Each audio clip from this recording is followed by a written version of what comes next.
Good morning students. Welcome to SGI online class 6 subject Hindi language पाठ 2 वर्ण विच्छेद। बच्चों, पिछले वीडियो में हमने पाठ 2 वर्ण विच्छेद के अंतर्गत व्यंजन किसे कहते हैं तथा व्यंजन के कितने भेद होते हैं ये पढ़ा और समझा। आज मैं आपको पहले पुनः दोहराऊंगी कि व्यंजन क्या है और व्यंजन के कितने भेद होते हैं। तो व्यंजन वे वर्ण कहलाते हैं जिनको स्वर की सहायता से उच्चारित किया जाता है। तो ऐसे वर्ण क्या कहलाते हैं? व्यंजन कहलाते हैं।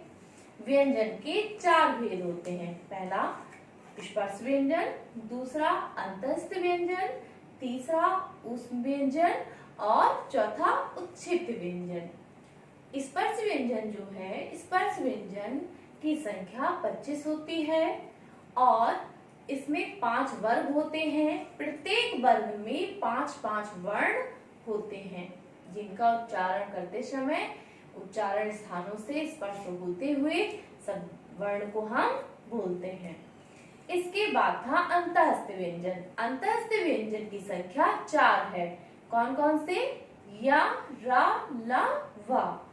इसके बाद ऊष्म व्यंजन बताए थे। ऊष्म व्यंजन कौन कौन से थे? सा, शा, सा, हा। फिर इसके बाद आपका उत्क्षिप्त व्यंजन। उत्क्षिप्त व्यंजन में आपके वर्ण की संख्या 2 है, डा और डा, क्योंकि इनको उच्चारण करते समय हमारी जिह्वा तालु का स्पर्श करते हुए ऊपर उठ के तुरंत नीचे गिर जाती, इसलिए इसे उत्क्षिप्त व्यंजन कहते हैं। आज मैं आपको व्यंजन के ही अंतर्गत कुछ जो और अन्य विशेष व्यंजन हैं उनके बारे में समझाऊंगी। कुछ अन्य विशेष व्यंजन में पहला संयुक्त व्यंजन। संयुक्त व्यंजन में क्या है? एक से अधिक व्यंजनों के मेल से बनने वाले व्यंजन संयुक्त व्यंजन कहलाते हैं। संयुक्त व्यंजन मुख्य रूप से 4 होते हैं। कौन कौन से होते हैं? छ, त्र, ज्ञ और श्रा। अब इसको देखिए, संयुक्त व्यंजन कैसे बने? अर्ध व्यंजन, पूर्ण व्यंजन, संयुक्त व्यंजन, फिर इसका उदाहरण।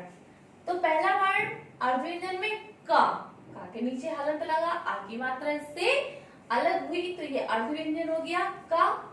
पूर्ण व्यंजन में सा वर्ण लेंगे तो आधा का और शा, ये दोनों वर्ण मिला के संयुक्त व्यंजन बना छा। उदाहरण में क्या आया? रक्षा। फिर है दूसरा शब्द ता में हलंत लगा तो ता जो वर्ण है वो भी आधा हुआ। पूर्ण वर्ण रा, आधा ता और रा मिलकर के संयुक्त व्यंजन बना त्रा। और उदाहरण में नेत्र। इसके बाद तीसरा है जा में हलंत लगने से शब्द आधा हुआ। जा और या, आधा जा और या मिलकर के शब्द बना ज्ञा। और उदाहरण में यज्ञ। चौथा शब्द है शा अर्ध है क्योंकि इसमें भी हलंत लगा हुआ है। रा पूर्ण शब्द है तो शा और रा दोनों शब्द मिलकर बना संयुक्त व्यंजन श्रा। और उदाहरण में श्रम। इसके बाद बच्चों है द्वित व्यंजन। अद्वित व्यंजन किसे कहते हैं? जब एक ही व्यंजन का पहली बार बिना स्वर के 2 बार प्रयोग किया जाता है उसे द्वित व्यंजन कहते हैं। इसमें भी पहले अर्ध व्यंजन, उसके बाद पूर्ण व्यंजन, इसके बाद संयुक्त व्यंजन और फिर उदाहरण। अर्ध व्यंजन का में नीचे हलंत लगने से का आधा वर्ण हो गया। पूर्ण वर्ण का और संयुक्त व्यंजन क्या बना? अर्ध और पूर्ण व्यंजन दोनों, क्योंकि द्वित व्यंजन बना रहे हैं। ये संयुक्त व्यंजन था इसलिए इन दोनों से दूसरा शब्द निर्मित हुआ। इसमें अर्ध और पूर्ण शब्द कप। उदाहरण में शब्द बना मक्का।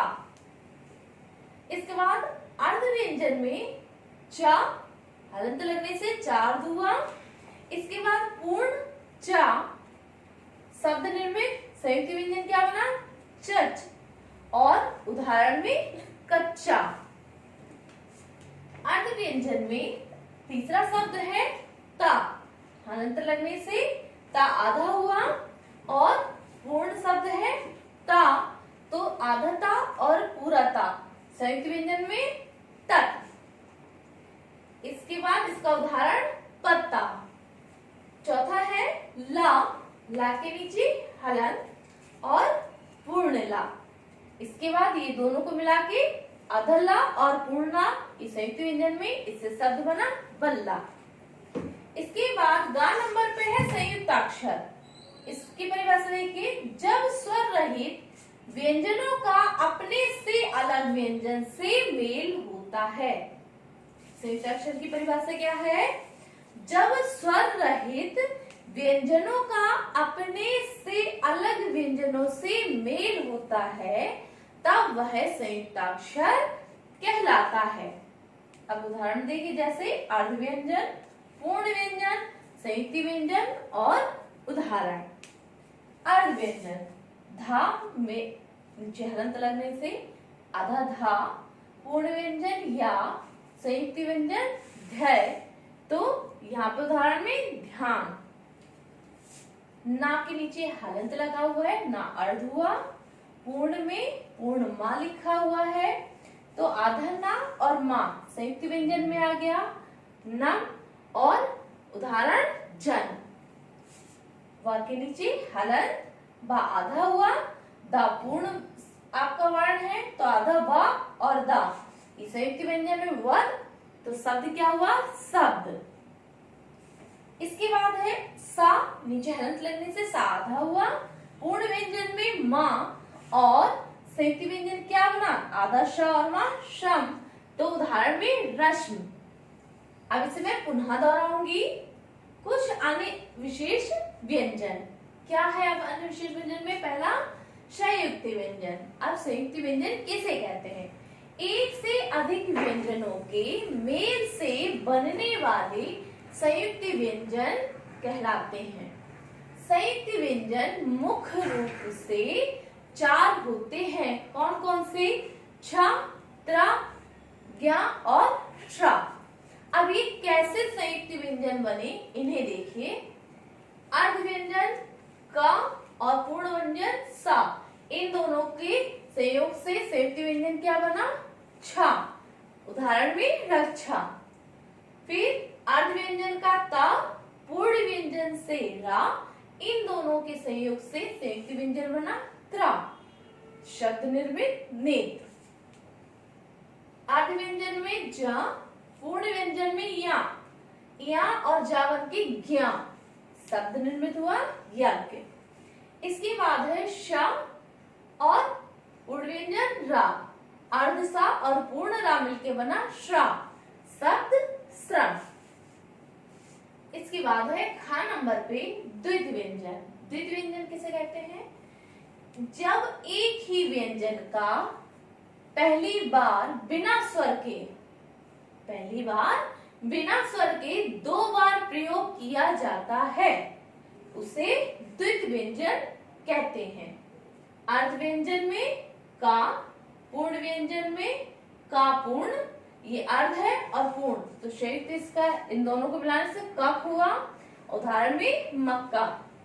इसके बाद अर्ध व्यंजन का चा और पूर्ण व्यंजन का पूर्ण चा, हलन से आधा चा, आधा वर्ण होता है, आ की मात्रा अलग हो जाती है, जैसा कि मैंने अभी पहले भी बताया था कि चा में हलंत लगने से चा आधा हुआ और पूर्ण चा, तो आधा चा और पूर्ण चा चच, शब्द बना कच्चा।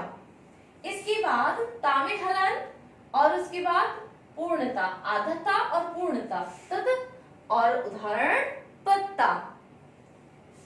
आधा ला, हलंत लगने से ला का आ की मात्रा अलग हुई, तो ला, अर्ध और पूर्ण ला, पूर्ण व्यंजन, संयुक्त व्यंजन बना लल, शब्द बना आपका बल्ला। इसके बाद है गा नंबर पे संयुक्ताक्षर। संयुक्ताक्षर क्या है? जब स्वर रहित व्यंजन का अपने से अलग व्यंजन से मेल होता है तब वह संयुक्ताक्षर कहलाता है। जैसे अर्ध व्यंजन का धा पूर्ण व्यंजन या संयुक्त व्यंजन बना ध्यय, उदाहरण में ध्यान। इसके बाद दूसरा शब्द है ना। ना में भी हलंत लगने से ना अर्ध हुआ। पूर्ण व्यंजन माँ और संयुक्त व्यंजन आधा ना और माँ नन, तो शब्द बना आपका जन्म। फिर तीसरा शब्द है वर्ण आपका वा में हलंत लगने से वा भी अर्ध हुआ, तो अर्ध व्यंजन वा, पूर्ण व्यंजन दा और संयुक्त व्यंजन में वध हुआ, शब्द बना आपका शब्द। इसके बाद चौथे नंबर पे है शा और पूर्ण व्यंजन में माँ, तो संयुक्त व्यंजन क्या बना यहाँ पर शम, उदाहरण में रश्मि।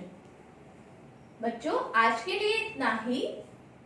अब आप व्यंजन के भेद तो आपने पढ़े ही हैं, इसके साथ साथ अन्य विशेष व्यंजन के भेद क्या होते हैं उन्हें भी मैंने आज आपको समझाया। तो आप इसके वीडियो की सहायता से संयुक्त व्यंजन के अन्य भेदों को भी पढ़ करके अच्छे से समझेंगे।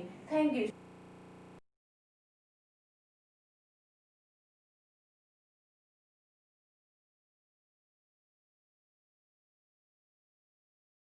Hello student, have a wonderful morning to one you all. I welcome you on your video lecture class. Student, till yesterday we were studying the chapter, that was the second chapter, that was completed yesterday, the songs of the song, and the exercises related to that chapter was completed. So student, from today we will start your language portion. From today we will start your language portion.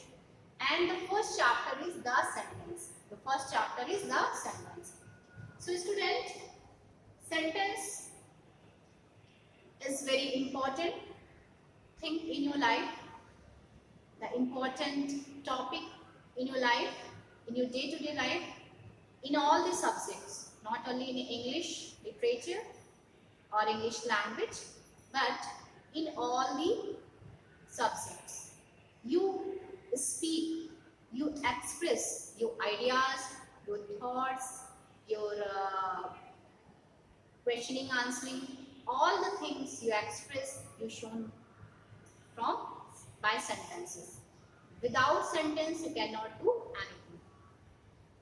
I mean that whatever you speak, either in Hindi or English, it's not matter either Hindi or English, but the matter is that whatever we want to express in our life, we have to speak that thing in sentences. We have to speak that thing in sentences. So student, without sentence, without having the knowledge of sentence, without using sentences, we cannot do anything in any subject. In any subject, it's the foundation of English language. It's the foundation of English language. Without speaking sentences, without using sentences, you cannot do anything in every subject. Fine. So sentence that is called in Hindi वाक्य, जिसको आप हिंदी में क्या बोलते हो बच्चों, वाक्य बोलते हो. फाइन. सो वाक्य क्या होता है, शब्दों का एक ऐसा समूह जो एक अर्थपूर्ण सेंस को व्यक्त करता है. फाइन. इट मीन्स टू से, अगर हम बात करें कि द फर्स्ट, आपकी शुरुआत कैसे होती है, अल्फाबेट से. There are 26 letters from A to Z. There are 26 letters from A to Z. A to Z. These are 26 fine letters. And whenever we combine the letters into one, जब हम letters को combine कर देते हैं, a group of letters is called, letters का एक जो group होता है उसको क्या बोलते हैं, उसको वर्ड्स बोलते हैं, उसको शब्द बोलते हैं. एक शब्द बन जाता है. जैसे कि मान लीजिए यहाँ पर एक हमने वर्ड लिखा imagine. Fine. So what is mean by imagine? Means कल्पना करना. इमेजिन मीन्स कल्पना करना. तो आप देख रहे हैं कि imagine 1 2 3 4 5 6 7, it's a group of 7 letters. 7 letters का ये ग्रुप है और ये एक कंप्लीट एक अर्थ मतलब ये सही सेंस दे रहा है, इसका सेंस सही है, ठीक है। अगर इन्हीं लेटर्स को हम लोग डिसऑर्डर में लिखते हैं, डिसऑर्डर में कर दें तो कंप्लीट सेंस नहीं आएगा।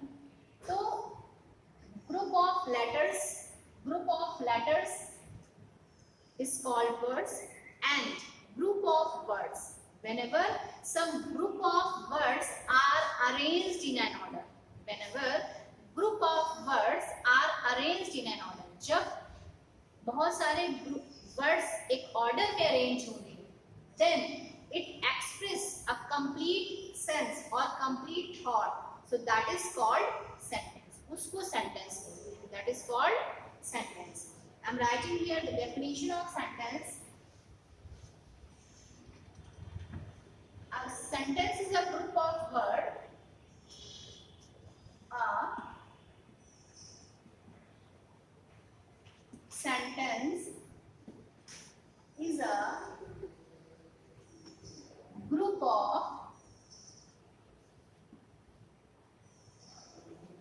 A sentence is a group of words that express a complete thought, that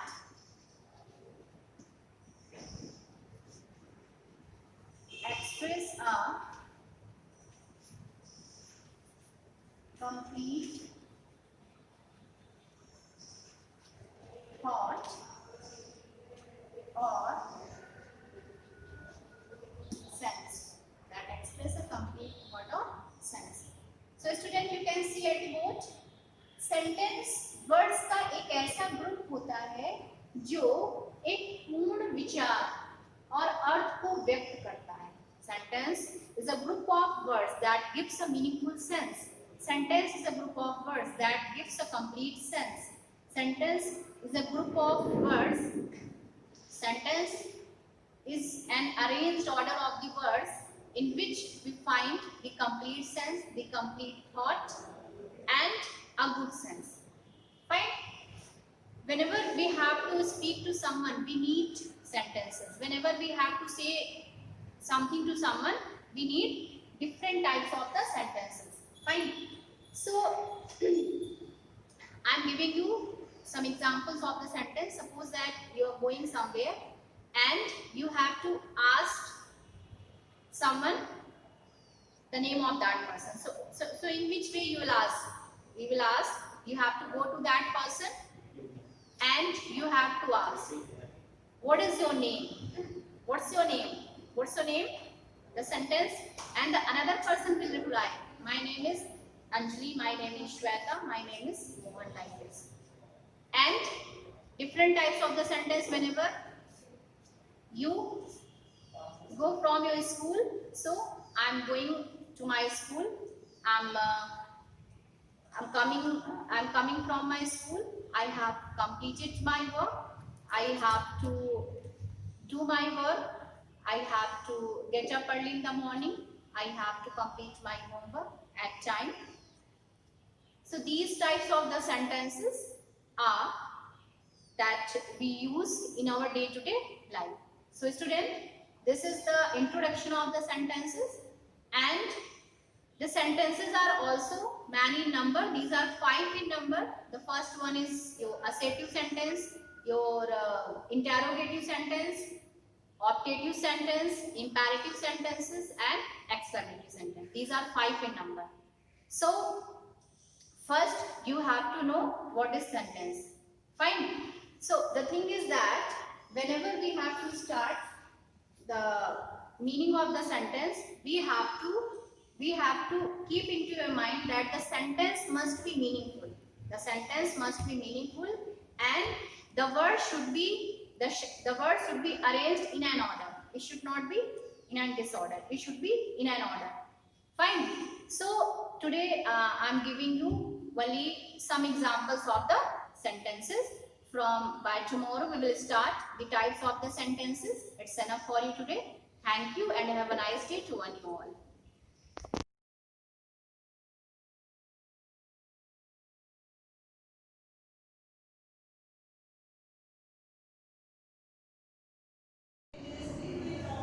Myself, Rakesh Kumar. Maths teacher आप सभी को मैथ क्लास में 6 क्लास हिंदी मीडियम के बच्चों का स्वागत है। तो बच्चों, आपने पिछली क्लास में एक्सरसाइज नंबर 2.4 के क्वेश्चन नंबर 3 तक अध्ययन कर लिया था। इस क्लास में क्वेश्चन नंबर 4 अब ये लिखित सवाल है। जैसे 50 घड़ियों का मूल्य 18,500 रुपये है। यदि प्रत्येक घड़ी का मूल्य समान हो तो एक घड़ी का मूल्य ज्ञात कीजिए। यानी 50 घड़ियों का मूल्य दिया गया है और एक घड़ी का मूल्य ज्ञात करना है। तो कम का ज्ञात करना है, तो इसका मतलब कम का मतलब भाग। तो 50 भाग पहले लिखेंगे एक घड़ी का मूल्य बराबर एक घड़ी का मूल्य बराबर 50 से भाग दे दें 18,500 में 18,500। तो 5 से 18 में भाग दें तो 5 3 15 3 हो गया। तो 3 0 0 और 3 बचे 15। घटा देंगे तो 5 बच गया और 8 में से 5 कम करेंगे तो 3 हो जाएगा। 0 को उठा देंगे। अब 5 से भाग फिर से देंगे तो 5 7 35 7 बार गया। 7 का गुणा इसमें करेंगे तो 7 0 0 7 5 35। घटाया कुछ नहीं बचा, इस 0 को उठा लिया, फिर 0 यहाँ। आंसर मिल गया। एक घड़ी का मूल्य बराबर 370 रुपए। 370 रुपए की एक घड़ी है। अब इसी प्रकार से क्वेश्चन नंबर 5 है। क्वेश्चन नंबर 5 में लिखा हुआ है 56,631 को एक निश्चित संख्या से भाग करने पर भागफल 179 और शेषफल 67 आता है। भाजक ज्ञात कीजिए। इसमें भाज्य लिखा है लेकिन इसी जगह पे होना चाहिए भाजक ज्ञात कीजिए। भाजक ज्ञात करने के लिए एक हमारे पास फार्मूला होता है। क्वेश्चन नंबर 5 में भाज्य बराबर भाजक गुणा भागफल और प्लस शेषफल इस तरीके से। तो हमारे पास क्या क्या है? हमारे पास भाज्य है 56,631 बराबर भाजक क्या है हमारे पास? भाजक है ज्ञात करना है, तो भाजक की जगह हमने भाजक लिख दिया। गुणा भागफल है 179 और प्लस शेषफल है 67। इसे सॉल्व करने के लिए यानी भाजक ज्ञात करने के लिए, भाजक का मतलब है इस तरीके से जैसे लिखते हैं ना ऐसे। तो भाजक यहाँ जो संख्या लिखी होती है वो भाजक होती है, बीच में जो लिखी होती है वो भाज्य होती है। भागफल यहाँ लिखा होता है और शेषफल नीचे आता है। इस तरीके से होता है। तो भाजक यानी भाग देने वाली संख्या को ज्ञात करना है, तो पहले हम शेषफल को इसमें से घटा दें। तो 56,631 माइनस 67 बराबर भाजक गुणा 179 इतना रहेगा। तो 11 में से 7 कम करेंगे तो 4 हो जाएगा। अब यहाँ 2 रह गया। 12 में 6 कम करेंगे तो 6 रह जाएगा। यहाँ 5 रह गया और 6 रह गया, 5 रह गया, यानी 56,564। इसको भी अब ये गुणा में है, इस तरफ लाएंगे तो भाग में आ जाएगा बराबर भाजक। यानी भाजक ज्ञात करने को भागफल 179 लिखना होगा 179 अब बराबर भाजक ज्ञात करने के लिए इसका भाग इसमें देना होगा। यानी इसका भाग आप दे सकते हैं 179 से भाग दीजिए 5 6 5 6 4। अच्छा तो कितनी बार जाएगा 179, 17 3 51, 3 बार जाएगा लगभग। तो 3 करना इसमें करें, 3 9 27 और 3 सते 21 और 2 23, 3 एकम 3 2 5। घटा लें 15 में 7 कम करेंगे तो 8 हो जाएगा, 5 में 3 कम करेंगे तो 2 हो जाएगा, 6 को उतार लेंगे। अब ये एक बार जाएगा तो 179 लिख देंगे, घटाएं 16 में 9 कम करेंगे तो 7 और 7 में 7 0 1 और 4 आ गया है। अब ये 6 बार जा सकता है, 6 9 54, 6 9 54 और 6 7 42 और 5 47, 6 एकम 6 4 10। तो भाजक बराबर क्या आ गया 316।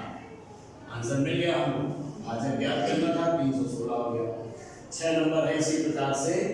6 नंबर में किस छोटी संख्या को 1000 में से घटाने पर अंतर 30 से पूरा विभाजित हो जाएगा।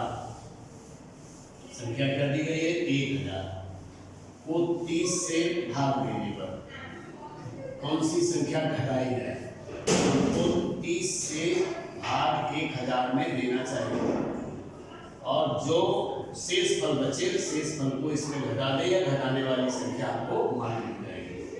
तो 30 तिहाई 90, फिर घटाएंगे तो 10 बचेगा, 100 हो गया, इसे उतार लेंगे तो 30 तिहाई 90 और घटाया तो 10 बच गया। तो यही शेष फल को इस 1000 में घटा दें तो 30 से पूरा विभाजित हो जाएगा।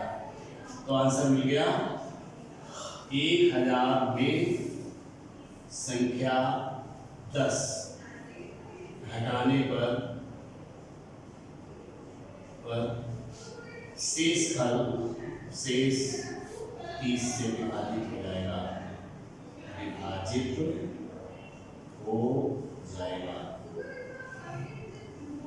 शायद आ गया होगा।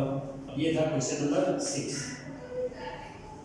चलिए क्वेश्चन नंबर 7 लिखा है 157 पंक्तियों में 19,625 वृक्ष बराबर मात्रा में लगाए गए हैं। प्रत्येक पंक्ति में वृक्षों की संख्या ज्ञात कीजिए। तो 157 से भाग 19,625 में देना है। तो चलो इसको भी करके देखते हैं। क्वेश्चन नंबर है 7।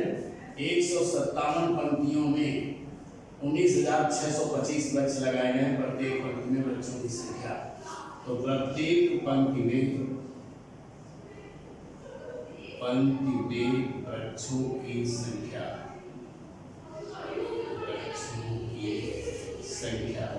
ज्ञात करने के लिए जितने एक पंक्ति में पौधे हैं तो 157 पौधे हैं आपके, है ना।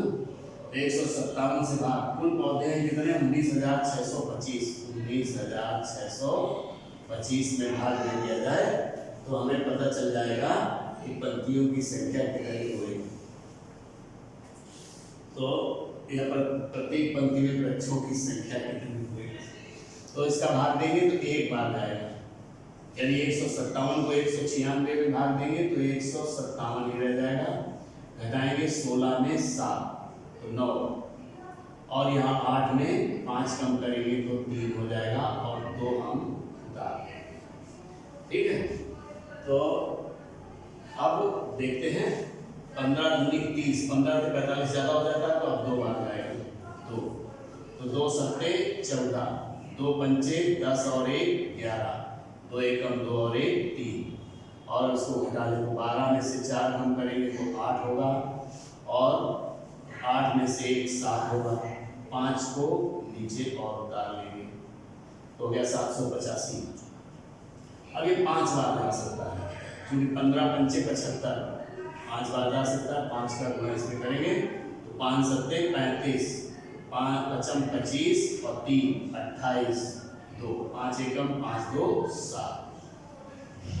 तो आंसर प्रत्येक पंक्ति में प्रत्येक पंक्ति में वृक्षों की संख्या बराबर, वृक्षों की संख्या बराबर 125, यानी प्रत्येक पंक्ति में वृक्षों की संख्या 125 होगी। बच्चों क्वेश्चन नंबर 4 to 7 आप कर लेंगे। तो आज बस यही तक, आगे नेक्स्ट क्लास में देखेंगे।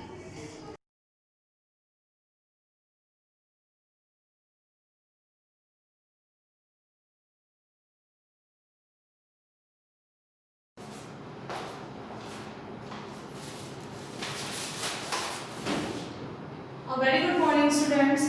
बच्चों मैंने अपने प्रीवियस लेक्चर में आपको ज्योग्राफी क्लास 6 पार्ट 2 भू आकृतियों चैप्टर को समझा रही थी और आज इस चैप्टर के मैं क्वेश्चन आंसर को समझा रही हूँ। मैंने प्रीवियस लेक्चर में अपने इस चैप्टर के कुछ क्वेश्चंस को आपको समझाया था, तो आज इसी को कंटिन्यू कर रही हूँ। तो नेक्स्ट क्वेश्चन हम बात करते हैं बच्चों, मैदान किसे कहते हैं तथा प्रकार बताइए।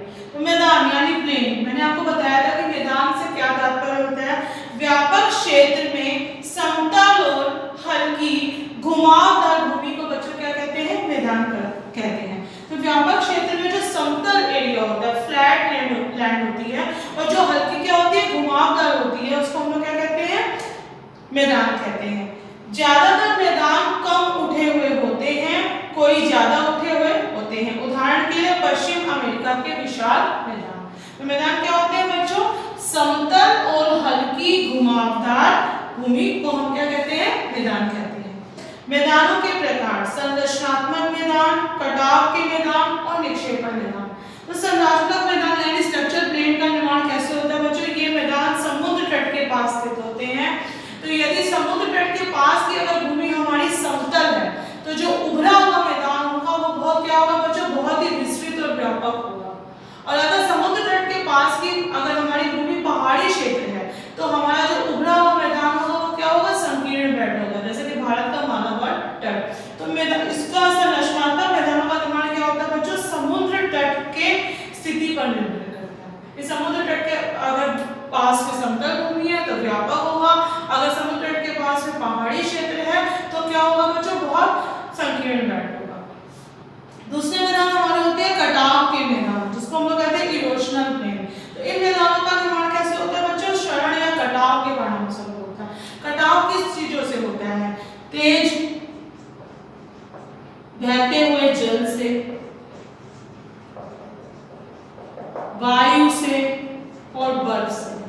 तो इन सब चीजों से क्या होता है बच्चों, कटाव होता है। तो क्या होता है, ये अपने साथ अपर्दन करके चले जाते हैं। जैसे बर्फ अपने रास्ते से बहती हुई जाती है, तो क्या करती है, बर्फ के मैदान बनाती हुई चली जाती है। तो कटाव के मैदानों का निर्माण कैसे होता है बच्चों, क्षरण या कटाव के परिणाम स्वरूप होता है। नेक्स्ट हमारे आते हैं निक्षेपण मैदान यानी डिपोजिशनल प्लेन। तो निक्षेपण मैदानों का निर्माण क्या होता है, नदियां जो अपने साथ गाज लेके आती है, गाज लेके आती है, सिल्ट जिसको कहती हैं। तो नदियां अपने साथ लाई गई जलोढ़ मिट्टी से इन मैदानों का निर्माण करती है। ये मैदान क्या होते हैं बच्चों, बहुत उपजाऊ होते हैं। It is very suitable for cultivation, जैसे गंगा ब्रह्मपुत्र का मैदान। तो ये मैदान घनी जनसंख्या को अपनी ओर आकर्षित करते हैं, क्योंकि पर्वतों की तुलना में मैदानों में रहना बहुत ही आसान होता है, क्योंकि वहाँ पर हर तरह की सुविधाएं मिलती हैं, संचार व परिवहन के साधन उपलब्ध होते हैं। यहाँ की जलवायु बहुत सुटेबल होती है हैबिटेशन के लिए। तो मैदानों में पर्वतों की तुलना में रहना बहुत ही ज्यादा अच्छा होता है। तो ये हमारे 3 तरह के मैदान हैं, संरचनात्मक मैदान, कटाव के मैदान और निक्षेपण मैदान। संरचनात्मक मैदान यानी समुद्र तट के पास स्थित होते हैं, कटाव के मैदान क्षरण या कटाव के परिणाम स्वरूप निर्मित होते हैं, और निक्षेपण मैदान किससे होते हैं, नदियों द्वारा लाई गई मिट्टी से निक्षेपण मैदानों का निर्माण होता है।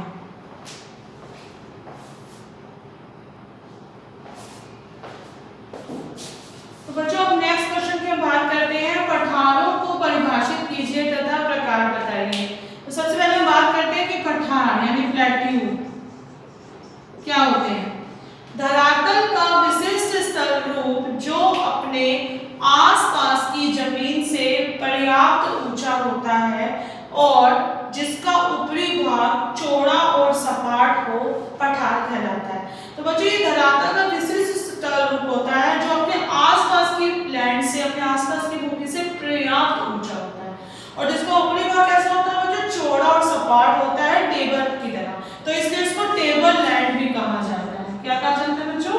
टेबल लैंड भी कहा जाता है क्योंकि इसका ऊपरी भाग कैसा होता है, चौड़ा और सपाट होता है। सागर तल से इनकी ऊंचाई कितनी होती है? 600 मीटर तक होती है। तो अब हम इसके प्रकार के बारे में बात करने जा रहे हैं कि पठार कितने प्रकार के होते हैं। तो सबसे पहले हम बात करते हैं फर्स्ट, इसका जो टाइप है उसको हम लोग कहते हैं प्रशिशु प्रवर्तीय पठार। प्रशिशु पर्वतीय पठार। तो ये बच्चों कैसे होते हैं ये पठार?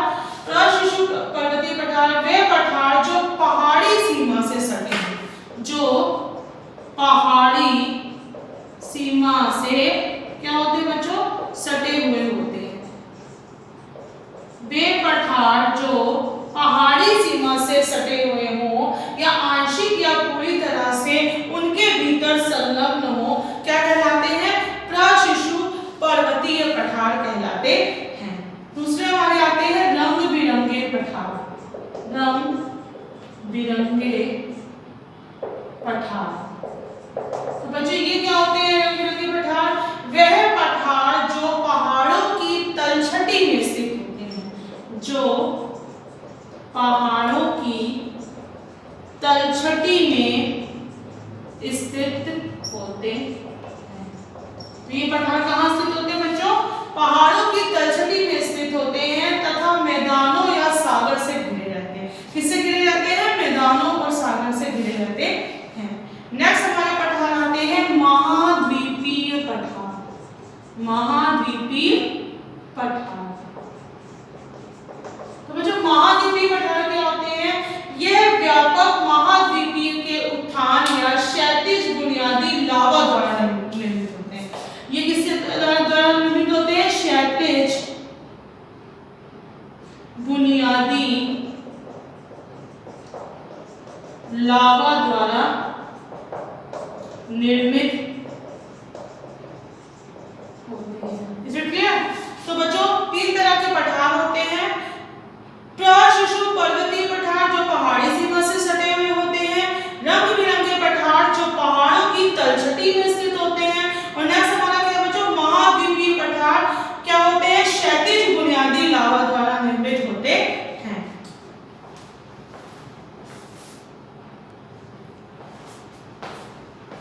बच्चों अब नेक्स्ट क्वेश्चन की बात करते हैं कि इन्हीं तीन महासागरों के नाम बताइए।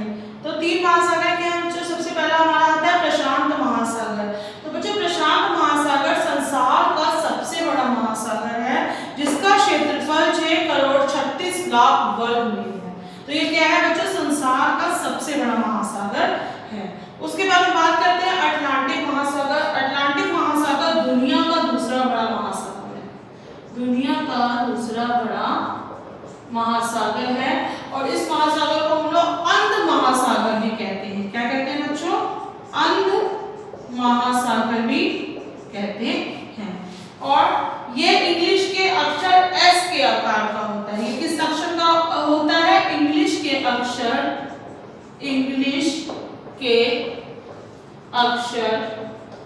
एस के आकार का होता है।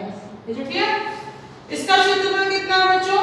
3,18,00,000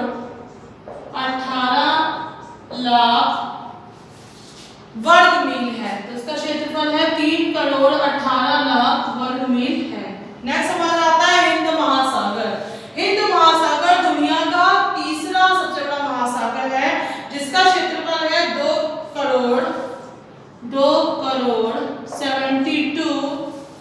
लाख वर्ग मील है। 72 लाख वर्ग मील है। तो ये तीन हमारे महासागर है। प्रशांत महासागर क्या बच्चों? संसार का सबसे बड़ा महासागर है और इसका क्षेत्रफल क्या है? 6,36,00,000 वर्ग मील है। अटलांटिक महासागर दुनिया का दूसरा बड़ा महासागर है जिसको अंध महासागर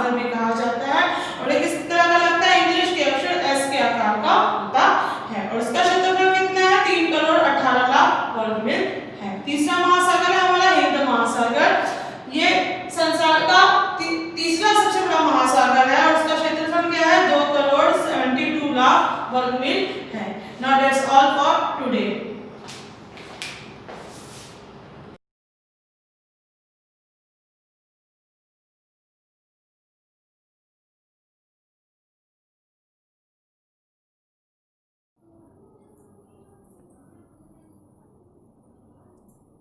Hello class, welcome to you Shivaji Group of Institutions online classes.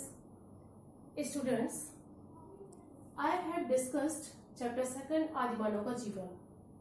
मैं आपको ये बताने जा रही हूँ कि आदिमानव का जीवन माने पुराने समय में यानी जो मानव थे उनका जीवन किस तरह का था। तो सबसे पहले हम अध्ययन करते हैं कि हमारा इतिहास माने हमारे पुराने इतिहास को कितने भागों में बांटा गया है। तो हमारे पुराने इतिहास को 3 भागों में बांटा गया है, पुरापाषाण काल, मध्यपाषाण काल और नवपाषाण काल। पुरापाषाण काल का मतलब है पुराने पत्थरों का काल, माने पुरापाषाण काल जो समय था वह सबसे माने मनुष्य के बिगिनिंग का टाइम था, माने प्रारंभिक समय था। उस समय मनुष्य में बहुत अधिक जानकारी या ज्ञान नहीं था, वह पूरी तरह से अज्ञान था तथा वह अपनी जीवन माने वह लिखने पढ़ने की कला से अनजान था, माने उसे किसी भी तरह का नॉलेज नहीं था, वह जंगलों में अपना जीवन यापन करता था। अब हम बात करते हैं मध्यपाषाण काल की। तो मध्यपाषाण काल का जो समय था वो मध्यपाषाण काल का जो समय था वह 10,000 माने मध्यपाषाण काल का जो समय था वह 10,000 यानी 10,000 ईसा पूर्व से लेकर 8,000 ईसा पूर्व तक था। इस प्रकार हम कह सकते हैं कि मध्यपाषाण काल का जो समय था, समय तो बहुत कम था परंतु बहुत सारे विकास माने बहुत सारे आविष्कार हुए जिससे मानव में एक नई ज्योति आ गई थी। ये मानव ने अपने जीवन में एक थोड़ा सा उसका रहन सहन जो है वो परिवर्तित हो चुका था। अब हम बात करते हैं नवपाषाण काल की। नवपाषाण काल का जो समय था वह 8,000 यानी 8,000 ईसा पूर्व से लेकर 4,000 ईसा पूर्व तक माना जाता है। 4,000 माने नवपाषाण काल क्या था? नवपाषाण काल माने नया पत्थर का काल, नया पाषाण मीन्स पत्थर। नवपाषाण काल का जो समय था वो 8,000 ईसा पूर्व से 4,000 ईसा पूर्व तक था। कल मैंने आपको नवपाषाण काल के बारे में काफी पॉइंट्स डिस्कस किए थे। आज मैं आपसे कुछ पॉइंट्स डिस्कस करूंगी जिसमें औजार और हथियार। तो हमें पहले से ये विदित है कि मध्यपाषाण काल में मनुष्य ने पत्थर के औजार बनाए थे जो भारी थे तथा उनमें नुकीलापन नहीं था। परंतु नवपाषाण काल आते आते मनुष्य ने अपने औजार हल्के और सुघड़ बना लिए थे तथा इन हथियारों और औजारों पर लकड़ी के हत्थे लगाए जाते थे जिससे इन्हें आसानी से चलाना इन्हें आसान हो गया था तथा इन्हें पकड़ना भी आसान था।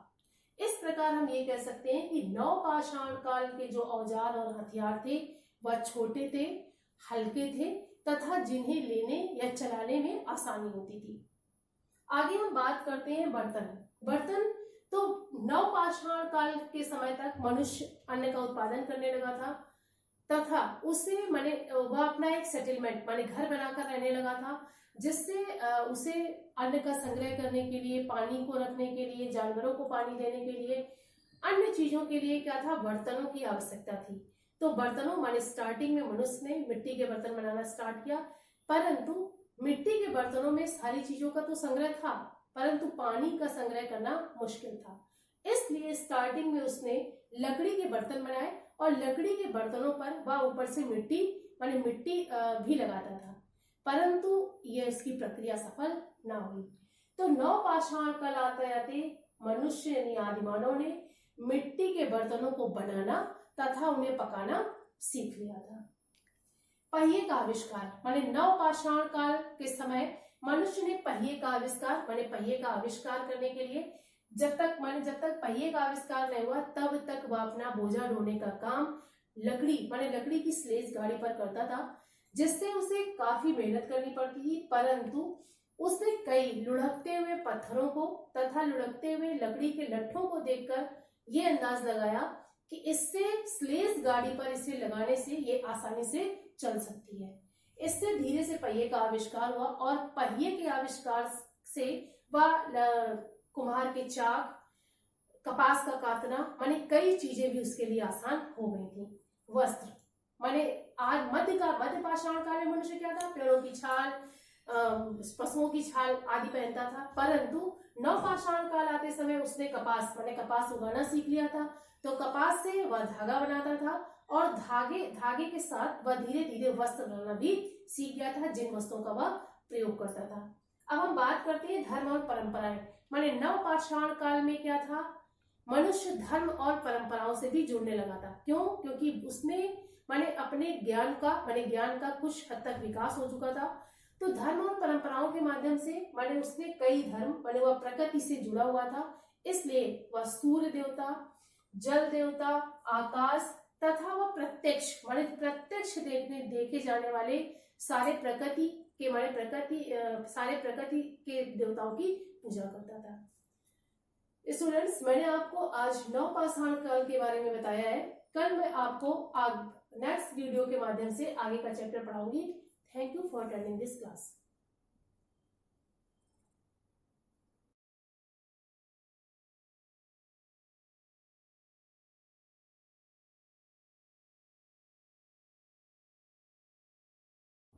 सुस्वागतम। मैं रेणुलता पांडे, संस्कृत शिक्षिका, शिवाजी ग्रुप ऑफ इंस्टीट्यूशंस। बच्चों, ये चैप्टर 2 पश्वा पार्ट की एक्सरसाइज कंप्लीट हो चुकी है। इसमें जो पेज नंबर 16 पर स्मरणीयम लिखा हुआ है, पेज नंबर 16, ठीक है। स्मरणीयम का मतलब ही होता है याद करने योग्य, या आपको ये हमेशा याद रखना है। तो मैंने पिछले वीडियो में भी ये पॉइंट्स आपको बताए थे, एक बार फिर से समझ लीजिए। कुछ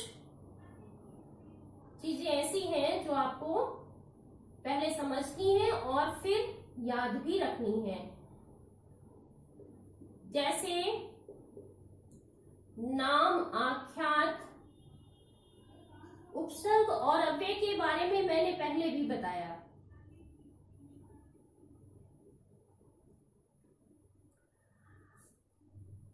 बच्चों, संज्ञा, सर्वनाम अथवा विशेषण को नाम कहते हैं। ये मैंने पहले भी आपको पिछले वीडियो में बताया है। जैसे अब मैंने कहा कि संज्ञा, सर्वनाम अथवा विशेषण शब्दों को नाम कहते हैं। तो जैसे अब संज्ञा का देखिए, जैसे रामः शब्द हो गया, रामः, मोहना, ठीक है, ये क्या हो गया, संज्ञा शब्द हो गए। और सर्वनाम शब्द अहम, तो ये सर्वनाम शब्द हो गए, ठीक है। और विशेषण में ये जो है ये संज्ञा शब्द है, ठीक है। और ये है सर्वनाम शब्द। और विशेषण में जैसे श्रेष्ठम, सुंदरम, ये विशेषण है ना। जो शब्द किसी की विशेषता बतलाते हैं उन्हें विशेषण कहते हैं। तो ये कौन से शब्द हो गए, विशेषण। तो इन शब्दों को हम नाम की संज्ञा देते हैं, नाम कहते हैं। जैसे रामा, मोहना, अहम, तो और श्रेष्ठम, सुंदरम। तो ये 3 तरह के जो शब्द आपने देखे, ये क्या है, ये संज्ञा शब्द है, ये सर्वनाम शब्द है और ये विशेषण शब्द है। इन्हें हम क्या कहते हैं, नाम से संबोधित करते हैं, ठीक है। इसके बाद देखिए आख्यात। आख्यात मैंने आपको बताया कि आख्यात क्रियापद को कहते हैं। क्रिया शब्द, क्रियापद, पद यानी शब्द, क्रियापद बोले या क्रिया शब्द बोले। जैसे पठति, खादिष्यति,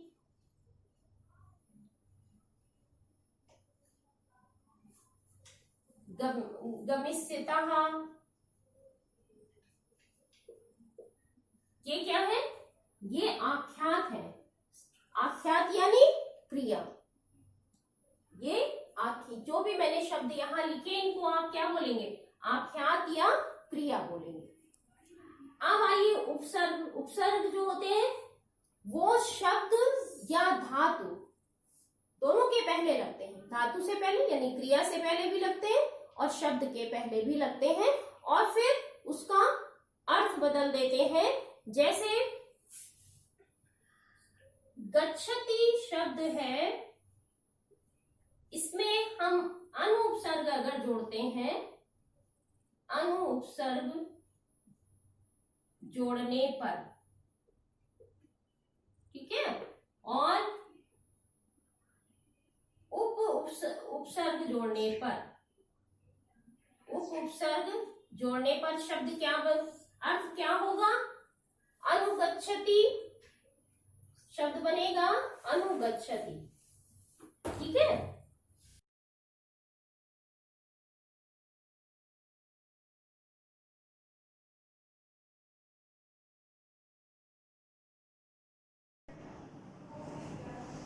Myself Rakesh Kumar, science teacher of group of Shivaji institution. Science class में 6th क्लास हिंदी मीडियम के बच्चों का स्वागत है। बच्चों, इस क्लास में चौथा चैप्टर है पदार्थ की प्रकृति। ये लगभग पूरा हो गया है, इसमें केवल विसरण रह गया है, विसरण और अभ्यास कार्य। तो विसरण आप समझ लीजिए, विसरण किसे कहते हैं। तो विसरण किसी गैस का बाहर की तरफ फैलने या एक गैस को दूसरे गैस में मिलाने पर या अंतः मिश्रण ही विसरण कहलाता है। जैसे अगर हम सेंट की शीशी को बंद कमरे में खोल दें तो थोड़ी देर बाद सेंट की महक पूरे कमरे में आ जाती है। तो इसका मतलब है वो गैस जो शीशी के अंदर बंद थी वो विसरित होकर के पूरे कमरे की वायु के साथ फैल गई, इसे ही विसरण कहते हैं। अब इसके बाद आता है अभ्यास कार्य। अभ्यास कार्य में पहला है क्वेश्चन नंबर 1, सही विकल्प चुनिए। यानी 4 ऑप्शन, एक क्वेश्चन होगा, उसके 4 ऑप्शन होंगे, उनमें से कोई एक ऑप्शन सही होगा। उस सही ऑप्शन को आपको चुनना है या टिक करना है। तो क्वेश्चन नंबर 1 का पार्ट है, निम्न में कौन सा द्रव जल में विलेय है। कौन सा द्रव जल में विलेय है।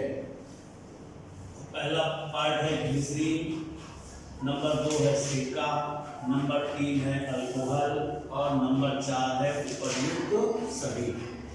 तो द्रव में या जल में ग्लिसरीन भी मिल जाती है, घुल जाती है, और सिरका भी घुल जाता है तथा अल्कोहल भी घुल जाता है। इसलिए इसका चौथा पार्ट सही है, उपर्युक्त सभी। खा नंबर है, गैसें बह सकती हैं। गैसें बह सकती हैं। नंबर 1 एक दिशा में, नंबर 2 सभी दिशाओं में, नंबर 3 2 दिशाओं में और नंबर 4 किसी दिशा में नहीं। तो गैसें सभी दिशाओं में बह सकती हैं। तो इसका कौन सा ऑप्शन सही है, सेकंड ऑप्शन, सभी दिशाओं में गैसें बह सकती है या फैल सकती है। का नंबर, निम्न में सबसे कठोर पदार्थ है। निम्न में सबसे कठोर पदार्थ है। 4 ऑप्शन है, हीरा, लकड़ी, रबर, मोम। तो हीरा कार्बन का चूंकि क्रिस्टलीय रूप है, तो सबसे कठोर पदार्थ हीरा है। ऑप्शन कौन सा है, पहला ही ऑप्शन इसका सही है। तो का नंबर का पहला ऑप्शन सही है, सबसे हीरा कठोर है। नंबर 4 पारदर्शी पदार्थ है। 4 ऑप्शन है, पहला है लकड़ी, दूसरा है कोयला, तीसरा है शीशा और नंबर चौथा है इनमें से कोई नहीं। तो पारदर्शी का क्या मतलब है, पारदर्शी का मतलब है कि जिस वस्तु से प्रकाश की किरण आर पार निकल जाती है वो पारदर्शी होती है। जिस वस्तु में प्रकाश की किरणें आर पार हो जाती हैं तो वो पारदर्शी कहलाती हैं।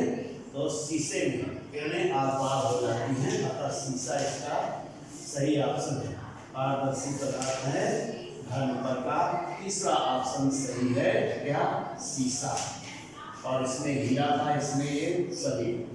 तो आप सही विकल्प इस प्रकार से कंप्लीट कर सकते हैं। और इसके बाद आता है सही और सत्य और असत्य कथन। तो क्वेश्चन नंबर 2 में है सत्य और असत्य कथन में ठोसों का निश्चित आकार नहीं होता है, तो ये गलत है। ठोस पदार्थ जितने भी होते हैं उनका सभी का आकार निश्चित होता है। फिर नंबर खा है इसका लकड़ी में चमक होती है, तो ये गलत है क्योंकि लकड़ी में चमक नहीं होती है। नंबर घा है जल, पेट्रोल तथा दूध द्रव अवस्था में है, तो जल भी द्रव अवस्था में होता है, पेट्रोल भी द्रव अवस्था में और दूध भी द्रव अवस्था में होता है, तो सही है। नाइट्रोजन गैस जल में अम्लीय है, तो ये भी सही है। लोहे पर जंग लगने से उसकी चमक बढ़ जाती है, सभी ने देखा होगा लोहे में जब जंग लग जाती है यानी लोहा ऑक्साइड में परिवर्तित हो जाता है तो उसकी जो चमक थी वो भी गायब हो जाती है। तो इसका मतलब ये हो गया पैरा बढ़ जाती है, तो ये गलत है, घट जाती है। फिर क्वेश्चन नंबर 3 है रिक्त स्थान भरिए। रिक्त स्थानों में भी 5 पार्ट हैं, तो रिक्त स्थान भरिए। पहला है लोहा ऊष्मा का खाली स्थान है, तो लोहा क्या है? ऊष्मा का सुचालक, यानी लोहे में ऊष्मा एक तरफ से दूसरी तरफ जा सकती है, अतः लोहा ऊष्मा का सुचालक है। खंड सभी धातुएं को सभी खाली स्थान विद्युत का संचरण करती हैं, तो क्या है जो विद्युत का संचरण करती हैं? धातुएं। प्रायः सभी खाली स्थान में भरेंगे धातुएं विद्युत का संचरण करती हैं। नंबर का गैस के अणु खाली स्थान से विसरण करते हैं, तो खाली स्थान में भरेंगे गैस के अणु स्वतंत्र रूप से विसरण करते हैं। नंबर घा है पोटेशियम परमैंगनेट खाली स्थान का गुण प्रदर्शित करता है, तो खाली स्थान में भरेंगे पोटेशियम परमैंगनेट कीटाणुनाशक का गुण प्रदर्शित करता है, यानी जैसे जल में पोटेशियम परमैंगनेट लाल दवा मिलाई जाती है, गर्मी के दिनों में जब कुओं का पानी गंदा निकलने लगता है, कुछ कीड़े हो जाते हैं, तो उसमें पोटेशियम परमैंगनेट मिलाया जाता है, तो कीटाणुनाशक का कार्य करता है। पारे की चमक कभी खाली स्थान नहीं होती है, तो पारे की चमक कभी कम नहीं होती है। तो बच्चों इस अभ्यास कार्य भी आपका कंप्लीट हो गया। तो इस प्रकार से चौथा चैप्टर भी आपका कंप्लीट हो गया, पदार्थ की प्रकृति। तो इस क्लास में बस इतना ही, आगे नेक्स्ट क्लास में। Thank you.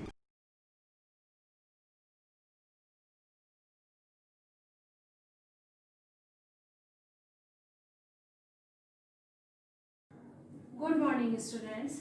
बच्चों क्लास 6H में ये सब्जेक्ट कंप्यूटर की क्लास है, चैप्टर नंबर 2 विंडोज एक्सपी। पिछली क्लास में हम लोगों ने एसेसरीज के और जो आपके ऑप्शंस थे, जो प्रोग्राम्स हैं, उनके बारे में हम लोग पढ़ रहे थे, जिसमें से आज हम लोग कल हम लोगों ने पिछली क्लास में हम लोगों ने या कल हम लोगों ने जो है वो कैलकुलेटर के बारे में पढ़ा था। आज हम लोग करेक्टर मैप क्या होता है, गेम्स क्या होता है उसमें, और डेट और टाइम, ये प्रोग्राम्स का क्या यूज होता है, हम लोग ये पढ़ेंगे। ठीक है, सबसे पहले आपका करेक्टर मैप क्या होता है। करेक्टर मैप ये होता है कि जैसे कि हम लोग इस तरह का करेक्टर, जैसे ही आप करेक्टर मैप पे क्लिक करेंगे तो करेक्टर मैप की ये जो विंडो है, ये इस तरह से विंडो आपके पास ओपन होगी। ठीक है बच्चों, करेक्टर मैप नाम से ही समझ में आ रहा है कि इसमें कुछ करेक्टर्स ही बने होंगे। तो सपोज अगर कभी आप लोग जब MS वर्ड में या किसी में जब आप लोग काम करते हो तो देखते हो कि फॉन्ट आते हैं, फॉन्ट अलग अलग एरियल, टाइम्स न्यू रोमन और इस तरह के आपके सारे फॉन्ट्स जो है वो आपके आते हैं। तो वो फॉन्ट्स जो होते हैं वो कैरेक्टर मैप में ही आपके रहते हैं। तो यहाँ पे आपका एक इस तरह से विंडो आएगा, टेक्स्ट बॉक्स होगा जिसमें ये यहाँ पे ये इस तरह से बना होगा और यहाँ पे आपका ये है फॉन्ट और इस जगह पे फॉन्ट का नाम लिखा होता है। सपोज मैंने मान लीजिए यहाँ पे लिखा है टाइम्स न्यू रोमन, मतलब ऑलरेडी पहले से कोई एक लिखा जरूर होगा, या मान लीजिए अभी एरियल लिखा हुआ है, ठीक है। तो एरियल लिखा है तो यहाँ पे आप देखोगे एक चार्ट की तरह से पूरा बना होगा, यहाँ पे चार्ट ही होगा। उसमें क्या होगा कि इस तरह से आपका एक ये चार्ट यहाँ पे ये बना होगा, ये सारे चार्ट बने होंगे, ठीक है। और उसमें उससे रिलेटेड सारे, जैसे ए कैसे, एरियल में ए कैसे होगा, बी कैसे होगा, ये सारे जो सिंबल्स है वो यहाँ पे बने रहते हैं, ठीक है। तो अब आपको क्या है कि इससे वो आपको सेलेक्ट करना है। तो बाय डिफॉल्ट तो वो सारे ऑलरेडी सेलेक्टेड ही होते हैं, हमको बस कैरेक्टर मैप में देखना है। जैसे मान लीजिए कभी कभी ऐसा होता है कि जब हम लोग हिंदी की टाइपिंग करते हैं तो हिंदी में बहुत सारे ऐसे कैरेक्टर्स होते हैं जो हमको नहीं पता है कि कीबोर्ड तो हमारा इंग्लिश का है पर हम लोगों को हिंदी में जो है वो टाइप करना है, तो हमको ये नहीं पता होता है कि कौन सी की से क्या चीज टाइप करें। तो उस समय कैरेक्टर मैप को हम लोग खोल लेते हैं। मान लीजिए आपका हिंदी का एक फॉन्ट होता है मंगल, ठीक है। अब मंगल में हमको ये नहीं पता है कि हमारा क्षत्रिय वाला छा जो है वो किससे बन के आया, सपोज यहाँ पे छा है, ठीक है। तो हम लोग क्या करते हैं, यहाँ पे आके इसको कॉपी कर लेते हैं। हमने यहाँ पे छा जो है वो कॉपी कर लिया और वहां पे जहां पे हमको टाइप करना उस जगह उसको पेस्ट कर लिया। तो इस तरह से हमारा कैरेक्टर मैप जो है वो यूज हो जाता है। अब उसके बाद आता है आपका ये गेम्स। गेम्स जैसे कि नाम से ही समझ में आ रहा है कि आपको ये हमारे गेम्स के लिए, तो इसमें इंटरनेट से रिलेटेड कोई गेम नहीं होंगे, ये ध्यान रखिएगा, इंटरनेट से रिलेटेड नहीं होंगे। लेकिन जब आप स्टार्ट के बाद और प्रोग्राम, उसके बाद आप एसेसरीज पे जाके क्लिक करते हैं और एसेसरीज में जब आप गेम प्रोग्राम पे आते हैं तो गेम में जब आप क्लिक करेंगे तो आपको बहुत सारे गेम्स आप देखेंगे। आपके ऑलरेडी इसमें बहुत सारे गेम्स जो है वो यहाँ पे सारे लाइन्स है आपके, इसका एक सब मेन्यू और खुलेगा, उस पर दिखेंगे। तो गेम्स का मतलब क्या होगा कि आप अपनी इच्छा से उसमें से कोई एक गेम सेलेक्ट करेंगे और वो खेल सकते हैं। जनरली क्या होता है, एक सॉलिटेयर जो है वो आपका प्लेइंग कार्ड्स का गेम होता है, वो सॉलिटेयर एक इसमें पड़ा रहता है। सॉलिटेयर के अलावा इसमें जो है वो आपका एक बॉम्ब का गेम पड़ा रहता है। तो इस तरह से 3-4 जो है वो आपके गेम जो है वो इनबिल्ट होते हैं, वो ऑलरेडी इसमें गेम्स पड़े रहते हैं, ठीक है बच्चों। तो इस तरह से हम लोग इसमें गेम जो है वो सेलेक्ट कर सकते हैं। उसके बाद अब आपका आता है कि हम लोग ये डेट और टाइम से क्या करते हैं। डेट और टाइम का सीधा समझ में आ रहा है कि डेट से हम लोग डेट देख भी सकते हैं और चेंज भी कर सकते हैं। जो हमारा जो टाइम है वो टाइम देख भी सकते हैं और उसमें चेंज कर सकते हैं। आप लोगों ने जैसे हमारे मोबाइल में क्या है, मोबाइल में भी एक आपका डेट और चेंज आता रहता है जो कि ऑटोमेटिकली चेंज होता रहता है।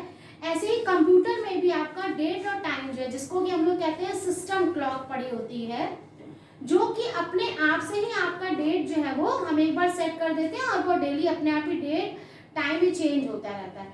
तो यहाँ पे अगर हमको मान लीजिए कुछ डेट या टाइम अगर हमको चेंज करना है तो आपका ये जब हम लोग डेट ऑप्शन पे जाके जब हम लोग क्लिक करते हैं तो ये आपका डेट का विंडो ओपन होगा और डेट विंडो में यहाँ पे आपका क्या होगा, इस तरह से यहाँ पे आपका डेट के लिए पूरा एक कैलेंडर बना होता है। यहाँ पे आपका डेट टाइम लिखा होगा, ऐसे बहुत सारे इसके मेन्यू होंगे। और डेट में तो सीधी सी बात है आपका मंथ लिखा होगा, जैसे हमारा कैलेंडर शो होता है ना मैनुअली कैलेंडर, बिल्कुल वैसे ही आपका यहाँ पे आपका कैलेंडर जो है वो शो हो रहा होगा। तो हम यहाँ से अगर हमको डेट को चेंज करना है, जो एक सिस्टम की डेट और टाइमिंग जो है वो आ रही है, तो उसके अलावा हमको अगर ये डेट जो चेंज करनी है तो इसके लिए हम लोग क्या करते हैं कि एडिट आपका इसमें ऑप्शन होता है। कौन सा ऑप्शन होता है आपका, एक एडिट ऑप्शन होता है। एडिट ऑप्शन में जाकर के आप लोग एडिट ऑप्शन पे क्लिक करेंगे, यानी कि हमको चेंज, एडिट मीन्स होता है कि कुछ चेंज करना है। अब उसके बाद अब आप लोग डेट और टाइम पे क्लिक करेंगे। डेट टाइम पे हम लोग जैसे ही क्लिक करेंगे आपका ये कैलेंडर इधर आ जाएगा और इधर आप देखेंगे डॉट डॉट करके सर्किल में पूरी यहाँ पे एक वॉच बनी होगी, एक घड़ी बनी होती है। वो बिल्कुल वैसी घड़ी होगी जैसे हमारे घर में जो घड़ी होती है, ठीक है। तो हम लोग यहाँ से क्या करेंगे, उसकी डेट चेंज कर देंगे और यहाँ से हम लोग जो है वो वॉच का जो है वो जो भी आपका घड़ी में जो टाइम है वो, तो जो टाइम चेंज हो रहा होगा वो आपका टाइम यहाँ पे, ये बिल्कुल वैसे ही जैसे हम लोग अपने मोबाइल में अलार्म वगैरह सेट करते हैं, तो बिल्कुल उसी तरह से उसके बाद आपका यहाँ पे एक ओके बटन होगा, उसको ओके कर दीजिएगा। ठीक है, तो इस तरह से क्या होगा, आपका डेट और टाइम जो है वो दोनों चीजें आपकी एक साथ चेंज हो है। अगर आपने सिर्फ डेट चेंज करनी है तो सिर्फ डेट ही चेंज कर सकते हैं, अगर टाइम चेंज करना है तो टाइम चेंज कर सकते हैं। पर डेट और टाइम ऑप्शन में क्या है कि आप अगर दोनों चीजें एक साथ करेंगे तो वो भी आपका चेंज हो सकता है। तो इस तरह से बच्चों आज आप लोगों ने 3 चीजें जो एक्सेसरीज में आपके 3 प्रोग्राम्स हैं जिनको देखा। कैरेक्टर मैप के द्वारा पर्टिकुलर किसी फॉन्ट का, अगर आप कोई भी आप जो फॉन्ट में कोई भी कैरेक्टर को हम कॉपी करके जहाँ पे चाहे पेस्ट कर सकते हैं। और ये देख सकते हैं गेम्स के द्वारा हम लोग अपने इच्छित अपने वांटेड जो गेम्स है जो इसमें ऑलरेडी पड़े हैं इनबिल्ट, जैसे सॉलिटेयर है, बम और 2-3 और भी आपके गेम्स होते हैं, वो गेम्स इसमें ऑलरेडी पड़े रहते हैं, उन गेम्स को हम लोग खेल सकते हैं। डेट और टाइम में हम लोग डेट और टाइम को चेंज कर सकते हैं। तो बच्चों आज के लिए सिर्फ इतना ही काफ़ी है। Thank you, have a nice day.